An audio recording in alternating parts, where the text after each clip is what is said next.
Hola a todos, querido público, ¿cómo están ustedes? Bienvenidos nuevamente a este foro conversacional EthicsCom, en donde tratamos temas específicos y relacionados con la ética y la comunicación. Su servidor, Luis Enrique Sánchez, y esta tremendísima dama, Gracia Elena Candela. ¿Cómo estás, Gracia? Muchísimas gracias. Yo encantadísima de este tremendísimo y aplicadísimo hombre partner que tengo aquí en comunicación ética, que además conocí a su esposita, que es espectacular igual que él, con dos niñas espectaculares también, así que te felicito, porque Muchas gracias. lo que tú predicas lo practicas, entonces mereces mi respeto y mi empatía, que es el tema del día de hoy. Así es, el día de hoy trataremos el tema de la empatía. Muchísimas gracias por los complementos. Ahora sí que hago lo posible, hago lo que se pueda ahí, gracias. Pero No, bueno, eres ¿cómo un gran empezamos el hombre, tema? lo tengo que decir, eres un gran hombre, además de un Ah, gran profesional, así que te no, felicito. muchas gracias, muchas gracias. Pero bueno, dentro de la temática principal del día de hoy, ¿cómo Ujú. quieres que nos empecemos a comer el tema? Bueno, fíjate, la empatía está muy relacionada a la comunicación ética, ¿no? Ambas a la vez, porque es comprender la perspectiva y la experiencia de los demás, ¿no? Fomentando de alguna manera una comunicación más respetuosa, más inclusiva y más efectiva. Así como lo asumes tú a nivel corporativo. Sí, la verdad, mira, en términos generales yo veo la empatía como el situarse en los zapatos de otra persona. O sea, Exacto. es el tener esa conciencia de situarse y ver de dónde viene la otra persona, cuál es la perspectiva o la opinión de la otra persona antes de tú emitir algún juicio, decisión, toma de decisiones, etcétera. Entonces, empezando desde ahí, yo lo que quiero decir es que este tema me cuesta bueno, me ha costado trabajo a mí, porque yo me consideraba una persona no tan empática y he ido trabajando con la No finalidad de te darme creo, cuenta pero de para eso. nada lo que me estás diciendo. Y mira que yo te avalo y te defiendo, pero más Sí. empático que tú, más comunicador que tú y que tú me digas que no eres empático, por No, favor. no, no, no, no, yo no era una persona empática. Ujú. Es decir, yo veía que a una persona le pasaba algo, yo veía que a una persona estaba Ok. sufriendo o haciendo algo por el estilo, o es más, de una persona parada en la calle, por decirlo así, y ahí te las arreglas, ahí vemos, o sea, que te vaya muy bien, te deseo lo mejor, pero de yo situarme en la persona y tratar de ayudar sobre eso, no. Hasta que en un momento reconocí esta, no le quiero llamar falla, pero esta área de oportunidad, área de mejora en mí, y empecé a trabajar en ello. Y de cierta manera fui trabajando en un sentido personal, individual, y debo de admitirlo, ¿no? O sea, mi relación en pareja con mi esposa y luego el nacimiento de mis hijas tuvo mucho que ver también el estar velando por otras personas para situarte dentro de esas oportunidades, ¿no? Y volverte un poquito más empático o trabajar en la empatía dentro de tu persona. No sé si te haya pasado a ti en ese plano. Yo creo que, bueno, a mí me pasó al revés, que como que era demasiado empática, quería ayudar a todo el mundo y me olvidé de mí. Y tengo que decirlo, Bueno, también puede pasar. yo vengo trabajando mucho eso porque a veces terminaba agotada al final del día, porque bueno, mi trabajo tiene mucho que ver con la sociedad, con el individuo, con tanta gente, es un banco de relaciones. Y cuando un ser humano se me acerca, lo conozca o no, yo siempre trato de contribuir en lo que pueda, ¿no? Eso fue una parte de mi naturaleza. Pero también hay que reconocer que hay cosas que de repente la misma sociedad no te lo permite. Por ejemplo, hay un accidente aquí donde vivimos en Estados Unidos y tú tienes que llamar inmediatamente a las autoridades y no puedes tocar a nadie, ni puedes hacer nada, a menos que sea un caso de emergencia que, bueno, que te toca hacerlo, pero digamos, hay como las reglamentaciones. Ahora, desde el punto de vista empático, conversábamos fuera del foro antes de iniciarlo, de que, por ejemplo, desde el punto de vista político, por ejemplo, que yo he manejado esa fuente por muchos años, tú ves, los políticos antiguos eran más respetuosos y no solamente lo hablo desde el punto de vista latinoamericano, sino también desde el punto de vista en Estados Unidos, donde los demócratas y los republicanos, indistintamente de sus diferencias de forma de pensar y de ejecutar la política en el país, ellos se respetaban. Hoy en día, si tú eres un contendor, ya automáticamente pasas a ser mi enemigo, yo no te escucho, no hay empatía. Yo creo y parto del principio de que cada ser humano tiene unas cualidades y unas virtudes, y aunque tú tengas un contendor al lado tuyo, tienes que respetarlo, te guste o no, porque hay cosas que coinciden.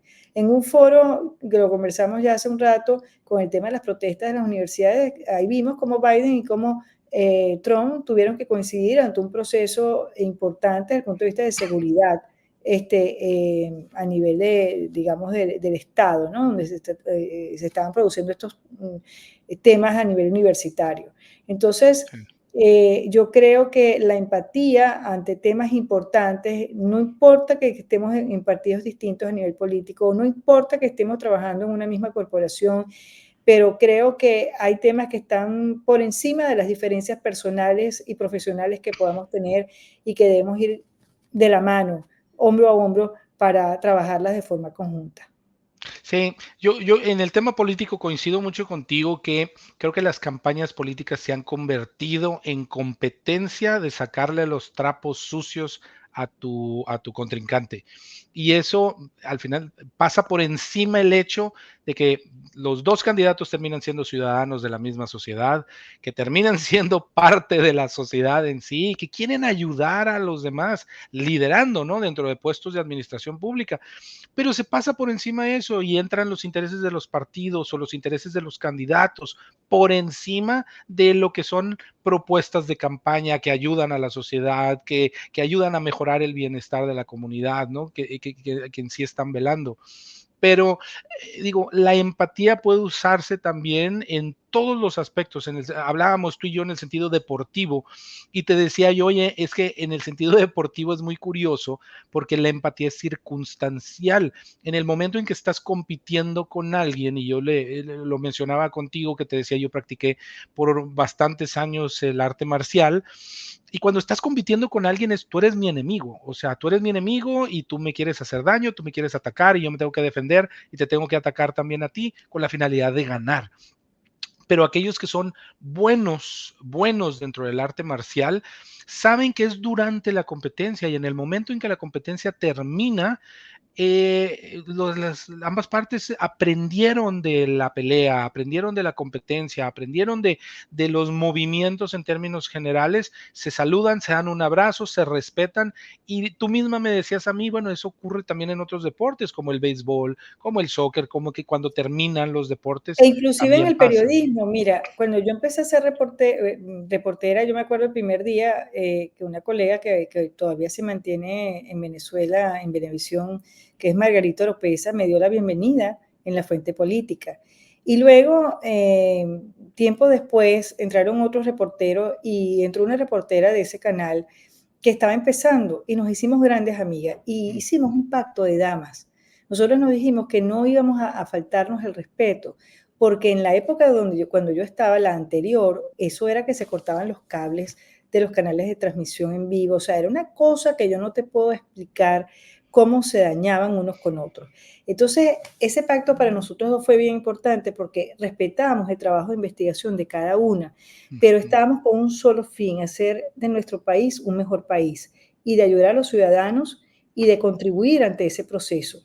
Y llegar a ese estado de madurez hay que verle la cara, porque cuando tú tienes una responsabilidad con un micrófono donde le llegas a millones de personas, tú estás por encima de un canal de televisión, El ¿sabes? poder que tienes. Claro, y tú tienes que construir, tú tienes que edificar a través de ese micrófono, no permitir que el egocentrismo, no permitir que, bueno, todas esas cosas que hemos hablado en el pasado, en otros foros, que descalifican al ser humano con su condición y con su valoración, estén como, tú sabes, demostrando algo que realmente no contribuye ante una sociedad.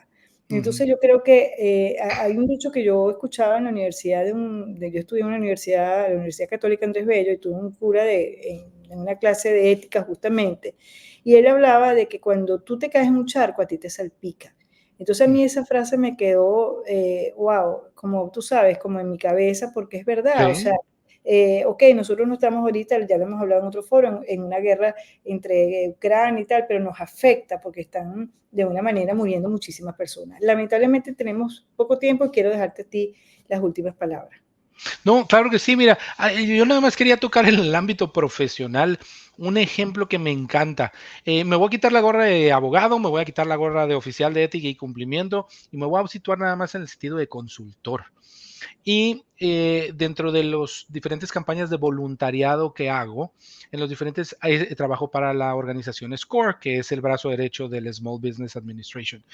Y dentro de los principios de la consultoría que ellos explican o entrenan a sus mentores, el primer principio es cállate y no juzgues, escucha.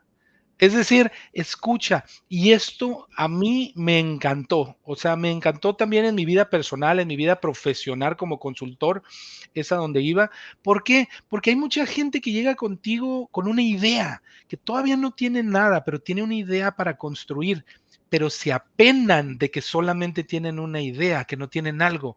Y si llegan contigo como consultor y tú dices, no, espérate, y hay muchos consultores que son así, no, espérame, no, ahí vamos en algún momento a promover esa idea y construir o ayudar a construir a alguien en ese sentido de empatía, o también le puedes echar a perder los sueños a personas. Entonces, eso de guardar silencio, escuchar y no juzgar principalmente también, se me hizo increíble en el sentido profesional como consultor para empezar a ayudar a las personas y a las empresas. Es lo que Mu- quería comentar de mi lado. Muchísimas gracias. Qué bonito terminar con esa reflexión. Bueno, gracias por su tiempo y gracias a ti, my partner, por toda esa sabiduría profesional que siempre enaltece nuestro foro en Etisco. Un gusto, un gusto. Síganos en Spotify y en YouTube.